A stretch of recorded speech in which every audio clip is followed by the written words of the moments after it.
Okay, so we're solving equations with variables on each side. And by popular demand, you guys said you wanted to look at some that had some fractions in it.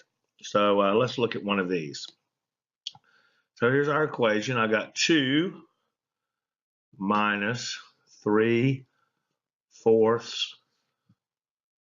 k equals 1/8 k plus 9. All right. So first thing I want to do is get my variables on one side. And this time I'm going to choose to get my variable on the right-hand side rather than the left-hand side like I normally do, because I can see here we got a positive 1/8 k here, but I've got a negative 3/4 k here. And so I want to add 3/4 k to both sides. So let's see, we got 2 minus 3/4 k plus 3/4 k equals 1/8 k plus 9 plus 3/4 k. All right. Now, so should better get my k right there. I'll get myself all confused. All right. So on the left-hand side, I can see that minus 3/4 or negative 3/4 k plus 3/4 k. That's going to cancel. So for the time being, that's just going to leave me 2 on this side equals, and I'm going to begin, but I'm not going to finish it right yet, to combine my like terms. So I'm going to go ahead and kind of group these together for right now. So I got now 1/8 k plus, well, I'm about to forget my k again, plus 3/4 k plus 9. Now that I've got my variables, my k's at least on one side, I haven't finished working with them yet, but I've got them on one side. I'm going to go ahead and get my constants on the same side as well. And so in order to do that, I've got 2 equals 2 minus 9, 2 minus 9, like a big minus sign here, because I'm subtracting 9 from both sides, equals 1/8 k plus 3/4 k plus 9, and here I'm subtracting the 9 from both sides. Of course, over here it cancels, and let's carry this up here, and now I'm going to be left with, I got 2 minus 9, going to give me minus 7, equals 1/8 k plus 3/4 k. All right, now I got to combine these two like terms, the two variables. But you can see that I've got 1/8, I got an 8 in the denominator, and here I got a 4 in the denominator. So I'm going to have to get these to a common denominator. And in order to do that, I can see that I can make a common denominator out of these 3/4 by converting it to eighths. So 4 will go into 8 2 times, which means that if I just multiply the numerator and the denominator by 2 over 2, I will get that into eighths. So here we go. We got minus 7 equals 1/8 k plus 2 times 3 is 6. 4 times 2 is 8. 6/8 k. Okay, now I can combine the like terms. So I got minus 7 equals 7/8 k. Now, final step in solving this equation, variables on each side, I'm going to divide both sides of the equation by 7/8, but that is the same as multiplying both sides of the equation by 8 over 7. When I divide by a fraction, it's the same as multiplying by the reciprocal of the fraction. Now I got my k alone. Okay, so I got minus 7 over 8 over 7. Well, I can cross cancel this. I got a 7 here. It goes into minus 7, minus 1 time, minus 1. And let's see, I got to get enough room. Let's scoot it up right over here.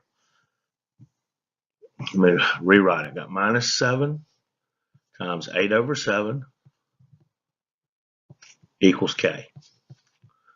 Cross cancel that again. That's going to leave me with minus 1. Well, minus 1 times 8 is minus 8 equals K. So there we go. I've solved it. Now, if I wanted to plug that back in to my equation, I could do that to prove that to myself that I have the right answer. So let's see. I could go 2 minus 3/4 times minus 8. And let's see. What if I got a little room I can do this? So minus 3/4 times minus 8. Well, minus 8 times minus 3 is 24.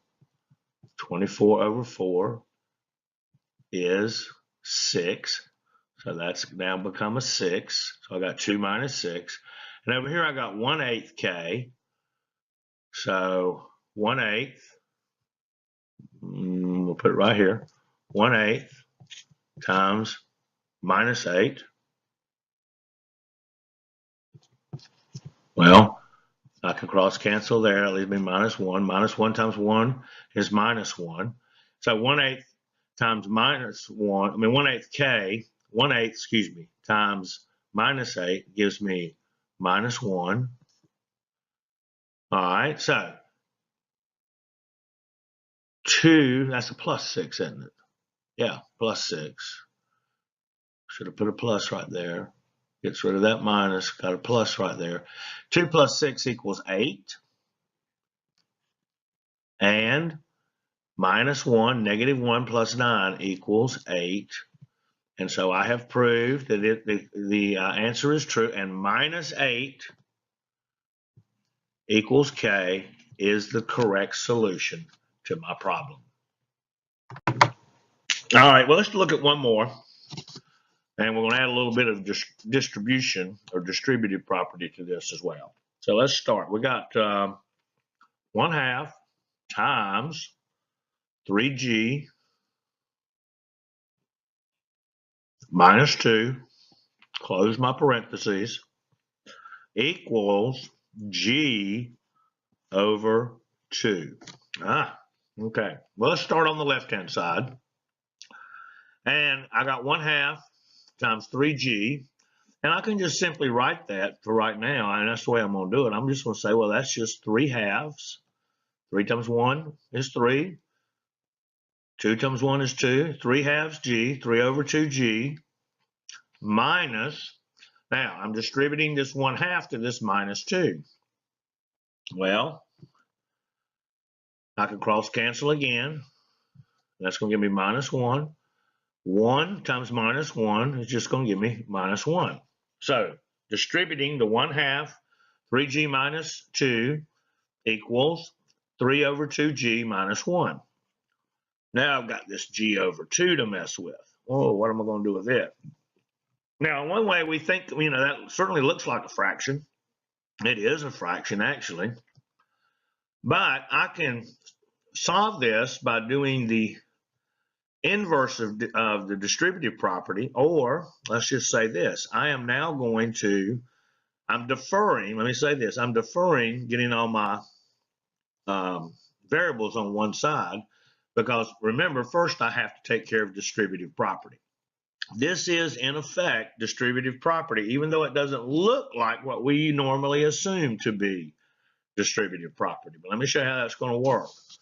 What I'm going to do is I'm going to multiply now both sides of the equation by 2. Now, when I do that over here, this cancels, and it's just going to leave me with G. And for the time being, now I've got 2, but I got to multiply everything by 2.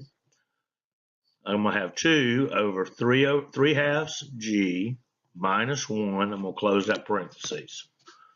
Now I'm going to perform that operation. So 2 times 3/2, well, over here, Those are going to cross cancel. It's just going to leave me with 3g. But I got to multiply the 2 times the negative 1. But when I do, I got minus 2. 2 times negative 1 is minus 2 equals g. Okay. So, what to do? Well, I think I am going to subtract g from both sides. So now I've got minus 2 equals g minus 3g. Well, got minus 2 now equals minus 2g. And I'm going to divide both sides by minus 2. So when I do over here, it's going to cancel. And minus 2 into minus 2, well, that's minus 2 divided by minus 2 is 1. 1 equals g. Now, let's see, does this make sense? All right, let's go back to our original equation and let's substitute in 1. All right, so we got 1/2. 3 times 1 minus 2 equals 1 over 2. So I'm substituting in the 1 for the g here and the g here.